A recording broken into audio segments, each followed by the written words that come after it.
Dirk Witte music store in Utrecht, the Netherlands, and today we are taking a look at a very cool and a very interesting late 1970s New Orleans era Gibson solid body electric guitar, which was only in production from 1978 up until 1982, so only 4 years.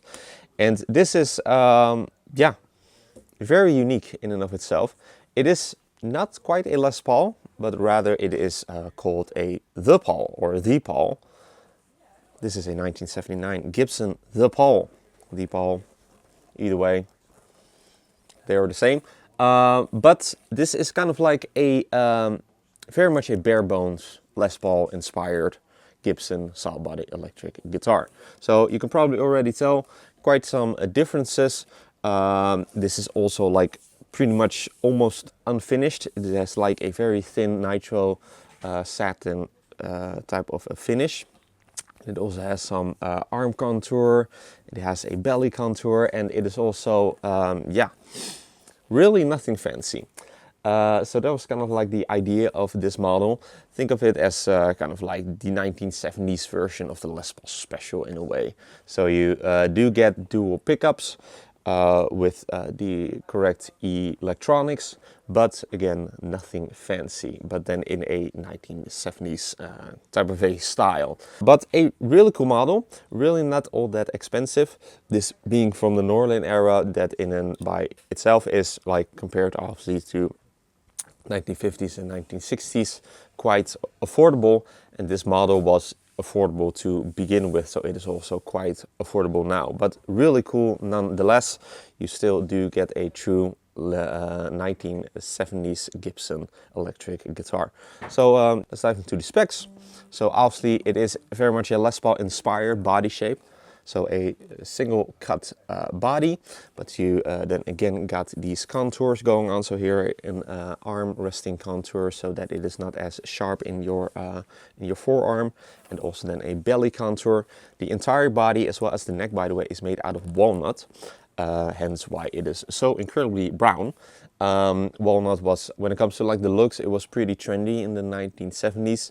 A lot of furniture was like this dark brown color, and also a number of guitars like Fender also had the mocha brown color on their guitars, and Gibson also had like multiple models that were like in this very dark brown color.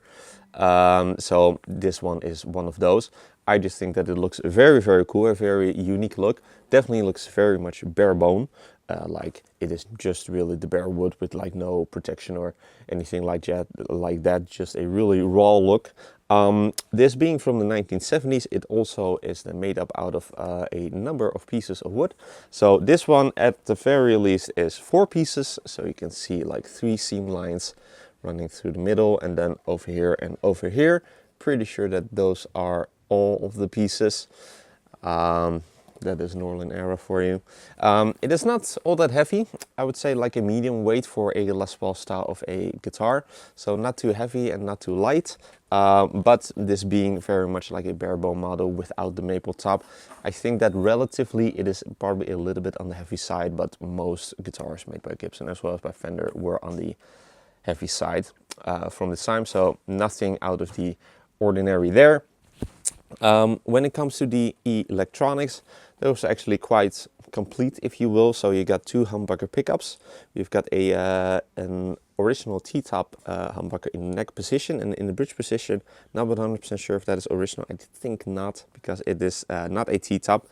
Not 100% sure what it is, but it is definitely old, because the pole pieces are quite discolored and a little bit rusty, so it has been in there for a very long time. But what I do know is that it sounds really, really great. Got your Tune-o-matic Nashville style bridge, and then just a stop tailpiece, so that is also kind of like the more complete configuration as compared to like the Les Paul Special from the 1950s, which would just get a wraparound tailpiece. Also the controls, just dual volume and dual tone controls for each of your humbucker pickups. So you have pickup selector switch. 2 pots have been changed to the more modern CTS pots, because the original ones just gave out, unfortunately, but now you've got just a totally functional and reliable Gibson The Paul, so that is a very good thing. input jack over here on the side. Move on to the neck, also a walnut neck, just like the body, so it is also very, very brown on the back there. The fingerboard is actually made out of ebony, so that's kind of interesting to see. You do get like a premium wood for the fingerboard, unlike a not so very premium model, so that's actually quite cool to see, and also just feels really great, very smooth, especially after all of these years of playing. As for the profile, that is a little bit medium to slim. It feels a little bit wide because it is a little bit flat on the back, but it is actually very smooth, obviously, this being an all satin model to begin with, and after playing all of these years it has been also, as you can tell there on the back, played through the finish all the way pretty much, resulting in just a very smooth and a very nice feeling neck that just plays really, really great. Got your simple mother of pearl dot inlays.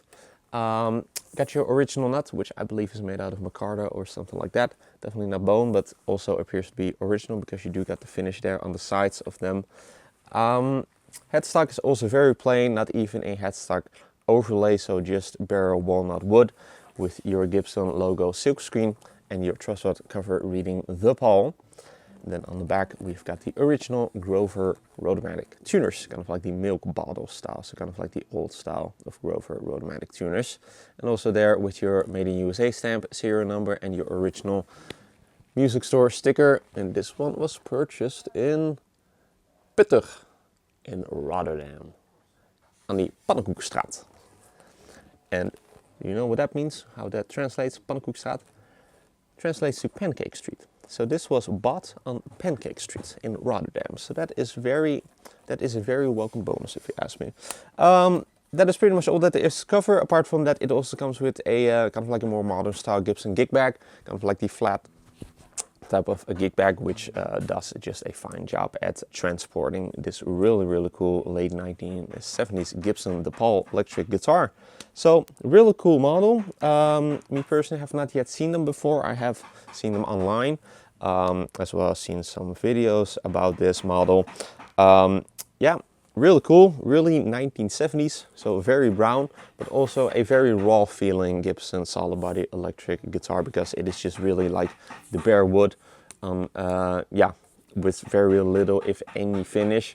And the finish that was under at some point has been played off pretty much at a number of areas, especially there on the back of the neck. So just a very natural feeling and a very raw feeling electric guitar that just plays really, really nicely and also sounds really, really great. So really cool guitar, really cool to have in the shop. Let's hear what it sounds like. But then first, if you're interested in this 1979 Gibson Les Paul solid body electric guitar, be sure to head over to the links in the description for further details. If you enjoyed this demo, be sure to like the video and to subscribe to the channel for more cool weekly demos of cool electric guitars like these, cool acoustics, bass guitars, even all of that really cool stuff. Also be sure to like us and follow us on our socials, Instagram and Facebook. Links are also in the description. With all that being said, let's hear what this 1979 Gibson Les Paul electric guitar sounds like. Going to be playing it through this late 1970s Fender Pro reverb. First be playing the clean tones, and then I'll be playing the dirty tones, which I'll be using a non-horsey clown. So let's then move on to that part, and let's then take this raw beast from the late 1970s for a spin.